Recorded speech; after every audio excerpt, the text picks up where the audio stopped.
Good evening friends, आज हम बात करेंगे एक ड्रेडेड डिजीज जिसका नाम है एंकाइलोजिंग स्पॉन्डिलाइटिस। पीछे मैंने वीडियोस में थोड़ा बहुत उस पर इन्फॉर्मेशन शेयर करी थी। आज हम इस पर विस्तार में थोड़ा सा एक्सप्लेन करेंगे क्योंकि ये बीमारी काफ़ी ख़राब है, किसी पेशेंट की लाइफ को काफ़ी हद तक ख़राब कर सकती है। So I am doctor Naval Mendiratta, consultant rheumatologist, and आज मैं थोड़ा सा आपको एक्सप्लेन करूँगा कि ये बीमारी कब कहाँ पाई जाती है, कितनी जल्दी इसको रिवर्स करा जा सकता है एंड क्या इसमें सिम्टम्स होते हैं कि आपको जल्दी अपने डॉक्टर के पास अप्रोच करें। सो एंकाइलोजिंग स्पॉन्डिलाइटिस एक डेफिनेटली एक पुराना टर्म है, उसका टर्मिनोलॉजी भी चेंज हो गई है जिसको हम स्पॉन्डिलोआर्थराइटिस कहते हैं। ये एक बीमारी ऐसी है जो युवा को सबसे ज़्यादा पकड़ती है। 20 से 40 की उम्र में स्टार्ट होती है, बट काफ़ी टाइम हमारे पास उससे भी छोटे बच्चे हैं 15-16 साल में जहाँ पे ये हिट कर सकती है। इसके सबसे टिपिकल लक्षण बैक एक के साथ ही स्टार्ट होते हैं।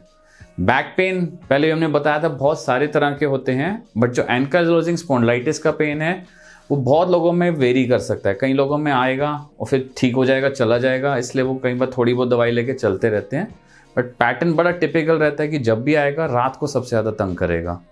रात को आपको पोजीशन चेंज करने में बहुत मुश्किल होएगी, कि रात को करवट लेने में खासकर सुबह 3-4 बजे के आसपास बहुत मुश्किल होना स्टार्ट हो जाता है। सुबह उठ के भी कमर इतनी जकड़ी होती है कि ऐसा लगता है कि पता नहीं क्या कुछ रात को भारी काम किया।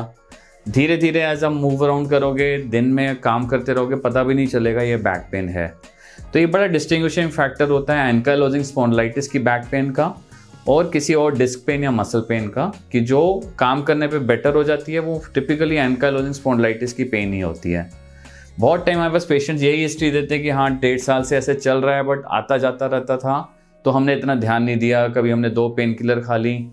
पेन किलर भी सब मिल जाती हैं आसपास तो वो ले लेते हैं और उससे बेटर भी हो जाता है। एवरेज डिजीज़ का डायग्नोस होने का टाइम कम से कम 3 से 4 साल निकल चुका होता है जब तक पेशेंट हमारे पास पहुंचता है। अब प्रॉब्लम क्या आती है इस बीमारी में कि धीरे धीरे बोन्स एक दूसरे से ज्वाइन होना स्टार्ट हो जाती हैं और धीरे धीरे पेशेंट का झुकाव आगे की तरफ बढ़ता चला जाता है। ये इस बीमारी की एक बहुत नोन कॉम्प्लिकेशन है जो टिपिकली 5 से 7 साल के आसपास ये झुकाव आना लोगों में अगर ट्रीटमेंट नहीं लें तो शुरुआत हो जाता है। दूसरी कॉम्प्लिकेशंस हमारे हिप जॉइंट्स होते हैं। इन हिप जॉइंट्स के आसपास जगह इसकी धीरे धीरे ख़त्म कर देता है। बहुत सारे हमारे पास ऐसे लड़के हैं जिनका कम से कम 15-16 की साल में भी हिप ख़राब हो चुका है, 20-22 साल में चेंज भी हो चुका है हिप। इस उम्र में हिप चेंज होगा तो अगली बार फिर से उनको 40-45 में जाके फिर से एक सर्जरी की ज़रूरत पड़ेगी। इवन हमारे ऑर्थोपेडिशियन कोलीग्स को भी ये लगता है कि ये बीमारी को जल्दी रोक दें, वो भी ट्राई करते हैं कि सर्जरी अवॉइड कर पाएँ इतनी यंग एज ग्रुप में। एंड दैट्स वाई इसलिए इसका डायग्नोसिस सिम्टम्स पता होना सबसे ज़्यादा ज़रूरी है। आजकल बहुत टाइम हमारे पास पेशेंट्स ऑप्थेल्मोलॉजी से भी आते हैं, जो आइज़ के डॉक्टर होते हैं, कि आंखों में बहुत सारी रेडनेस हो गई जिसको यूवीआइटिस कहते हैं। यूवीआइटिस भी एक लक्षण, कहीं वो शुरुआत होता है एंकाइलोजिंग स्पॉन्डिलाइटिस का ही। ज़्यादातर फीमेल्स में यूवीआइटिस पाया जाता है, मेल्स में फिर भी थोड़ा सा ये हमने कम देखा है, बट कई बार होता है तो बहुत सिवियर हो सकता है जिससे विजन लॉस तक हो सकता है। तो इसको भी इक्वली जल्दी पकड़ना ज़रूरी है। एंकाइलोजिंग स्पॉन्डिलाइटिस में कई लोगों में स्किन की प्रॉब्लम भी आती है जिसको हम सोरियासिस कहते हैं, जो इसी का ही एक वेरिएंट होता है कि सोरियासिस के साथ आर्थराइटिस इस बीमारी में भी आ सकता है। एंड कई बार बाहर के जॉइंट्स में भी प्रॉब्लम आती है, खासकर नी में, घुटनों में एंड एंकल्स में, जहाँ पे सूजन आ जाती है। हाथों के जॉइंट्स पे बहुत कम इफेक्ट देता है। एंड कई लोगों में हमने इवन चेस्ट पेन के साथ इतने पेशेंट्स पाए हैं। चेस्ट पेन क्योंकि इसलिए होता है क्योंकि इसमें टेंडन्स सूज जाते हैं। टेंडन्स क्या होते हैं? हमारे धागे होते हैं जो एक जोड़ और मसल को बांध के रखते हैं, खासकर छाती के रिब्स के पास।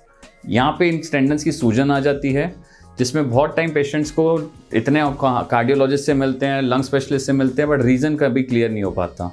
पीछे भी हमारे पास 3 पेशेंट ऐसे आए थे जिनके इसी टेंडन्स का आर्थराइटिस चल रहा था, और जहाँ हमने ये इनका टेस्ट कराया, जो एक HLA-B27 टेस्ट है, और MRI कराया, तो उसमें सारा कुछ क्लियर हो गया एंड ट्रीटमेंट के बाद बिल्कुल पेन फ्री भी हैं।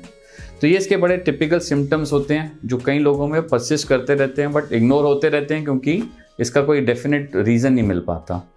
तो ये इसके कुछ साइन सिम्टम्स हैं। जस्ट टू समराइज, एक बैक पेन का आपका, कई बार आइज़ की रेडनेस जिसको हम यूवीआइटिस कहते हैं, कभी स्किन प्रॉब्लम जिसको सोरियासिस कहते हैं, अगर उसके साथ आर्थराइटिस आ रहा है तो ये भी एक बीमारी का हिस्सा है।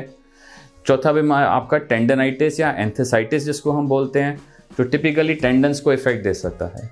तो इनमें से कुछ भी ऐसे लक्षण आपको लग रहे हैं तो डेफिनेटली अपने एक रोमेटोलॉजिस्ट के पास जाएं एंड उनसे डिस्कस करें, इसको डेफिनेटली आपका डायग्नोसिस जल्दी आएगा, पेन किलर रिक्वायरमेंट्स थोड़ा कम हो जाएगी और आप एक नतीजे पे पहुंच पाएंगे। Thank you.